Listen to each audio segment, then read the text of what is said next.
20일 작정 철야 기도로 받은 10가지 기도의 응답. 길교회 문진 사모입니다. 오늘은 2022년 12월 새성전 건축 입당을 앞두고서 다시 한번 20일 작정 철야 기도를 해야겠다는 주님의 감동으로 7월 7일 1일부터 시작했습니다. 주님께서 알려주신 저의 철야 기도 시간은 새벽 0시부터 4시까지입니다. 신실하신 하나님은 이번 철야 기도로 10가지나 기도의 응답을 해주셨습니다. 저는 이번 작정 기도 중에 응답받은 내용을 함께 은혜 나누고자 합니다. 먼저 첫 번째는 기도와 전도의 동역자를 만남. 철야 기도를 홀로 하다 보니까 왠지 마음이 허전하고 힘이 들었습니다. 거기에다 새벽 2시가 넘어가니 졸음까지 몰려왔습니다. 첫날은 눕지는 않았지만 꾸벅꾸벅 졸면서 기도를 했습니다. 새벽 4시까지 같이 철야 기도를 할 수 있는 분이 있었으면 좋겠다는 생각을 했습니다. 저희 교회 성도들을 생각해보니 젊은 분들은 다 직장을 다니고 남편도 있으니 함께 철야 기도를 하자고 말하기가 쉽지 않았습니다. 또한 나이 드신 분들은 체력적으로 힘들기에 같이 하자고 하기가 어려웠습니다. 하나님께서는 저의 마음을 아시고 예전에 우리 교회에 잠시 다니셨던 전도사님을 다시 만나게 하셨는데 세월이 많이 흘러 연세가 72세가 되셨습니다. 전도사님은 제가 요즘 철야 기도를 시작했다는 말을 듣고서 먼저 사모님 저도 요즘 기도를 하고 싶은데 함께 기도하면 안 될까요? 라고 말을 하셨습니다. 그때부터 전도사님과 함께 같이 철야 기도를 하게 되었습니다.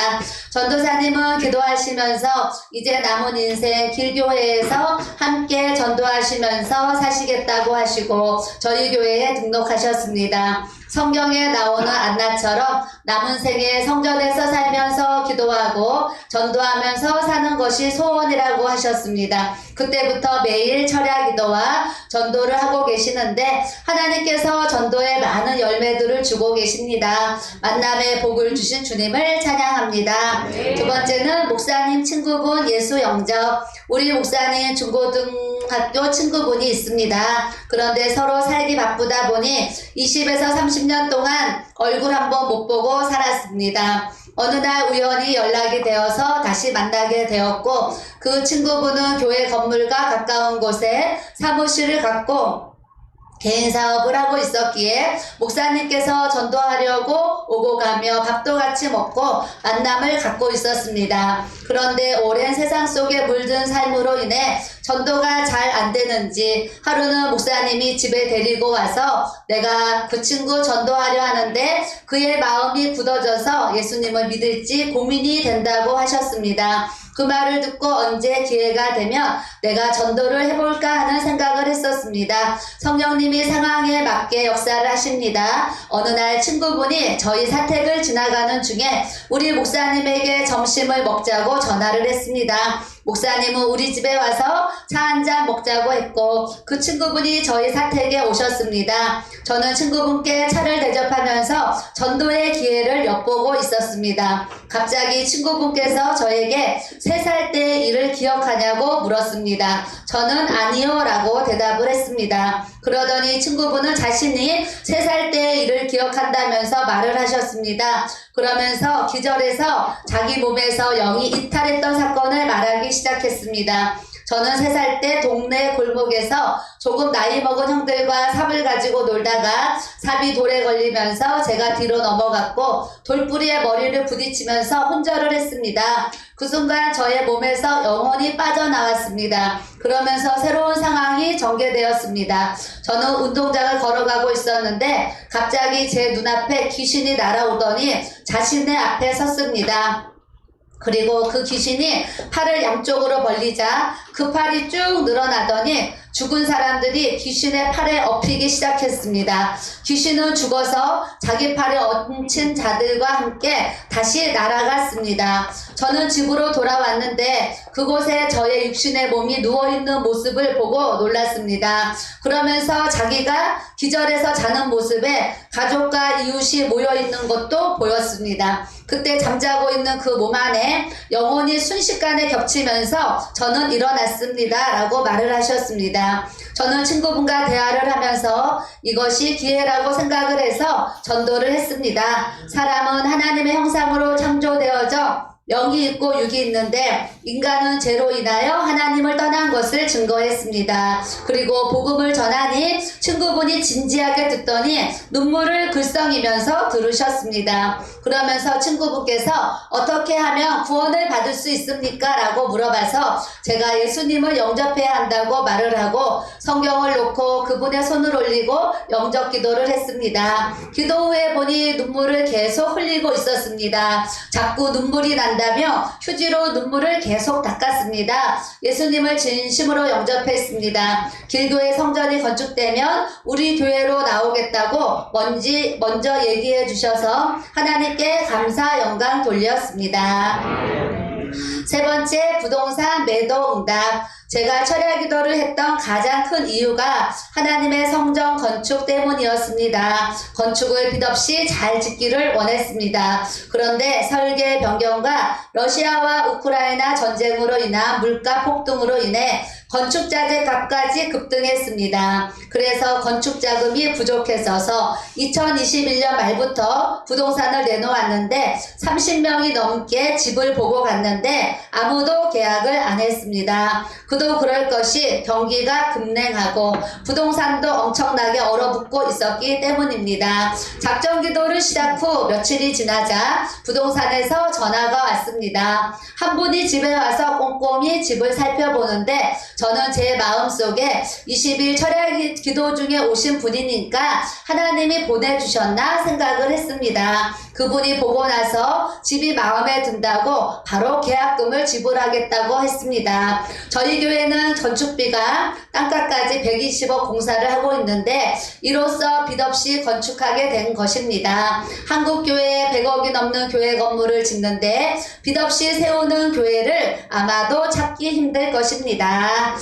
네 번째, 미국에서 오신 최정만 목사님과의 만남. 우리 교회는 매주 화요일과 토요일에 전도를 합니다. 하루는 전도받은 분이 저희 교회 전도지를 보고서 이 교회를 가봐야 되겠다라고 생각을 해서 주일날 마포 성전에 11시 예배를 드리려고 왔습니다. 그런데 주일 예배는 마포에 있는 성전이 건축 중이라 기도처로 삼은 건물이기에 장소가 좁아서 강서구 화곡동에 있는 화곡성전에서 예배를 드리고 있습니다. 하나님의 역사는 놀랍습니다. 제가 토요일에 철야 기도를 하며 기도를 하고 있는데 부엌에 선풍기가 하나 더 있어야겠다 생각을 해서 주일날 아침에 박 집사님에게 전화를 해서 마포 기도처에 있는 지하실에서 선풍기를 가지고 와달라고 부탁을 했습니다. 그래서 집사님 부부가 선풍기를 가지러 마포 기도처에 갔는데 어느 분이 전도지를 들고 저희 교회 앞에서 서성이고 계셨습니다. 권사님이 보고 그분에게 다가가서 어디를 찾으시느냐고 물어봤습니다. 그분이 11시 예배 드리려고 찾아왔다고 했습니다. 권사님은 지금은 이곳이 장소가 좁아서 화곡동에서 예배를 드리고 있다고 설명을 하고 그분을 봉고차로 교회에 모시고 오셨습니다. 알고 보니 최정만 목사님이라는 분이셨는데 목사님은 서울대와 플라신학대학원을 졸업하고 한국의 신학대학에서 제자를 양성하신 분이십니다. 그가 쓴 여러 저서 중에 비교 종교학은 최우수 학술상을 수상했습니다. 우리 교회가 예배가 살아있고 생동감이 넘친다면서 계속 교회에 오시게 되셨습니다. 뿐만 아니라 11월에 미국에 들어가시는데 그때까지 주일 오후 예배를 인도해 주고 계십니다. 성도님들이 많은 은혜를 받고 있습니다. 다섯 번째, 지방에서 한 집사님이 오셔서 기도를 받았습니다. 그날 치유 기도를 하는데 성령의 기름 부음이 강하게 왔습니다. 그분은 갑상선암 수술을 한 후 여름만 되면 목에 땀띠가 나서 괴롭고 무릎 아래로는 혈액순환이 안 돼서 고통이 심했다고 합니다. 그런데 기도를 받고 땀띠도 싹 없어지고 혈액순환도 잘 되어져서 너무나 감사하다는 카톡이 왔습니다. 여섯 번째, 한 성도님이 교회를 찾아오셨습니다. 부부가 교회를 열심히 다니다가 식당을 하면서 돈을 많이 벌게 되고 점점 교회에 안 가게 되면서 주님을 떠나 살았다고 합니다. 어느 날 식당에서 갑자기 멍해지면서 자리에서 일어나 걸으려고 하다가 쓰러져서 중풍병 환자가 되었습니다. 한쪽에 지팡이를 짚고 힘든 걸음으로 성전에 들어왔습니다. 친정어머니와 시어머니가 보살피고 계셨습니다. 교회를 다시 나가게 되었지만 제가 볼 때 믿음이 없어 보였습니다. 2시간 동안 복음을 전했고 성령을 받게 해야겠다는 생각을 했습니다. 방언 사역을 했고 그 성도님은 방언을 받고 눈물 콧물 흘리면서 하나님께 회개 기도를 계속 했습니다.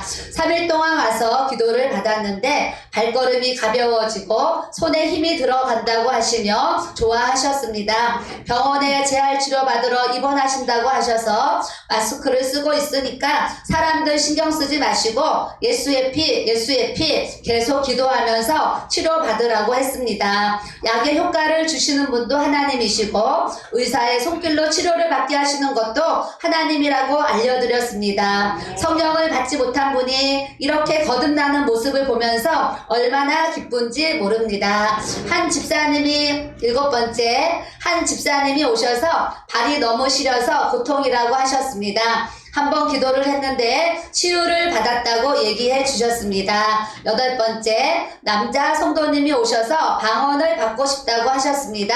방언의 은사를 받고 기도를 많이 하시겠다고 하시며 돌아가셨습니다. 9번째 한 성도님이 우리 교회에 등록을 해 주셨습니다. 집사님처럼 공예배와 전도모임까지 오셔서 열심히 섬기시는 모습에 감사할 뿐입니다. 10번째 주님의 음성을 들었습니다. 환상의 해바라기가 보였습니다. 주님만 바라보고 나가라는 사인입니다. 문이 열리면서 예수님이 나오셨습니다. 은진아 사랑한다. 내가 너를 얼마나 많이 사랑하는지 아느냐? 너가 교회를 많이 사랑하는지를 내가 아노라. 주님이 저에게 말씀해 주셨습니다.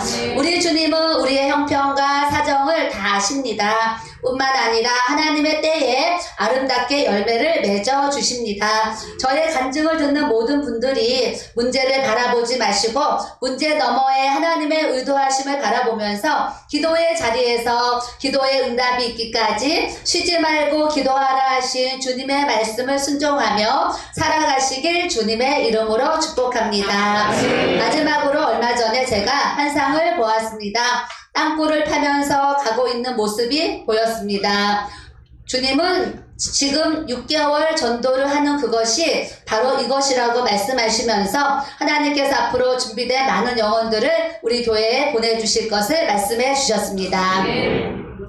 광야에 길을 내신 하나님을 내가 믿음으로 교회 앞에 길을 내어주셨고 성전 건축이 되어지고 있는 것이다. 음부의 권세가 이기지 못할 것이며 건너지 못할 강을 건너게 하셨고 앞으로 찌그러진 인생들이 교회로 몰려와서 회복의 기름이 부어지게 하실 것이라고 말씀해 주셨습니다. 주님께서 10가지 기도의 응답을 주신 우리 주님을 찬양합니다.